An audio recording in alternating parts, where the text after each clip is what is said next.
Everything you need to know before Rath Yatra. Look, this is the last episode. Rath Yatra is way beyond just pulling chariots. Millions of people attend the world's largest chariot festival, Puri Jagannath Rath Yatra. Snana Yatrato rituals start అవుతాయి, followed by 15 days healing period called Anasara.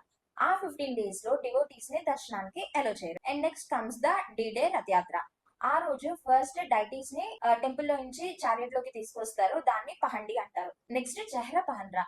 Puri king golden చీపిర్ తో రథం and ఆ path మొత్తాన్ని clean చేస్తారు. Remaining పూజలు అన్ని అయిపోయిన తర్వాత ఫస్ట్ బలభద్రుని రథమైన తలధ్వజాన్ని పుల్ చేస్తారు. ఆ తర్వాత సుభద్రమ్మ దర్పదాలన, లాస్ట్ కి జగన్నాథుని నందిఘోష అన్నిటిని కలిపి గుండిచామా టెంపుల్ కి తీసుకెళ్లి అక్కడే 1 వీక్ ఉంచి ఆ తర్వాత బహుదయాత్ర చేసి మళ్ళీ టెంపుల్ కి రిటర్న్ తీసుకొస్తారు. డేట్స్ అనే డిస్క్రిప్షన్ లో ఇస్తాను, చెక్ చేయండి. పహండి అరౌండ్ మార్నింగ్ 8 to 9 టైమ్ లో స్టార్ట్ అవుతుంది బేస్డ్ ఆన్ ముహూర్తం. ఒకవేళ క్రౌడ్ ని అవాయిడ్ చేయాలంటే మీరు ఈ టైం కి రీచ్ అవ్వచ్చు. ముందు చారియట్ రెడీ చేసేది అవన్నీ చూడాలంటే అరౌండ్ 5 to 6 AM మధ్యలో వచ్చి చూసి మళ్ళీ పహండి టైం కి రావచ్చు. అండ్ రథయాత్ర మాత్రం 4 PM కి స్టార్ట్ అవుతుంది. అప్పుడు కంప్లీట్ గా మీకు అన్ని రోడ్స్ బ్లాక్ లో ఉంటాయి.